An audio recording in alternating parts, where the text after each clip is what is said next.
Hello everybody and welcome to the Oak Hill Speedway for race 6 of season 1 in the Copperhead Cup series. If you remember back at the end of race 5, I asked you guys to make your picks for who you thought would win this race, and there were a lot of picks, so thank you guys so much for participating in that. I will say that every driver was chosen, so no matter what, somebody is guaranteed to have a shout out in race 7.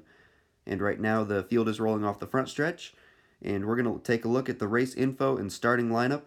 There are going to be 10 laps in this race, 8 cars as always, and bonus points at the end of lap 5. And right now the pace car is hitting pit road and we're ready to go racing. The green flag is out. Sterling Marlin won the pole for this race as he gets a great jump. Terry Labonte is going to take second away from Mark Martin, and now Terry Labonte is looking on the inside of Sterling Marlin for the lead.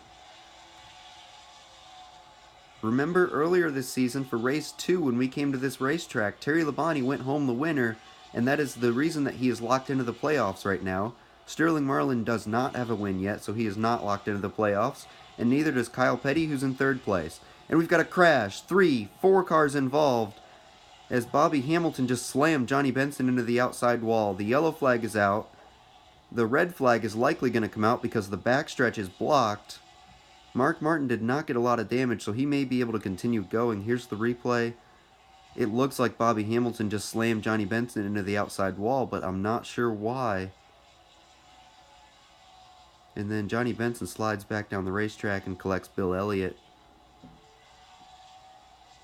The cars have been stopped in turns 1 and 2. We are about to go back under the yellow flag, as all of the cars involved in the crash have been moved to the infield, except for Mark Martin. He is on pit road. His team has made some repairs to his car, and he's going to get back out onto the racetrack and stay on the lead lap. And the green flag is back in the air. We're back to racing.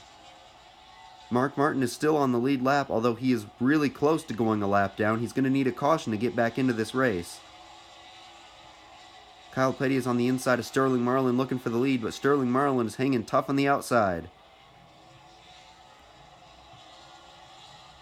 That 40 car is really strong today, as he's still able to hold off Kyle Petty on the outside lane, but I think Kyle Petty might get him in turns 3 and 4 this time. Looks like he will, and Terry Labonte is going to take second away from Sterling Marlin as well. Now Terry Labonte is looking for the lead. He goes up the racetrack a little bit, but he's going to take the lead away. And now Sterling Marlin is going to get to the inside of Terry Labonte. No, he's not. Yes, he is. He's going to get Terry Labonte loose. And the 40 cars back to the point. We have 1 lap of racing to go, and Sterling Marlin is in the lead. Terry Labonte is right behind him. Will he give him the bump and run? Let's see. Here we go. Through turns 3 and 4 for the final time. Sterling Marlin is the winner.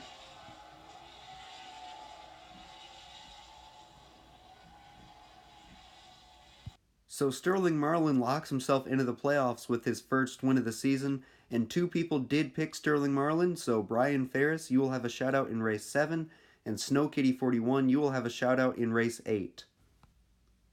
Here's what the playoff grid looks like. Bill Elliott, Terry Labonte, Sterling Marlin, and David Green each have a win, so they are locked into the playoffs, but Kyle Petty does not have a win, so he's not locked in.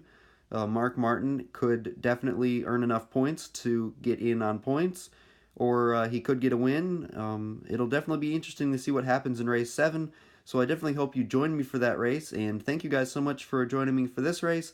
I'll see you in a few weeks for race 7.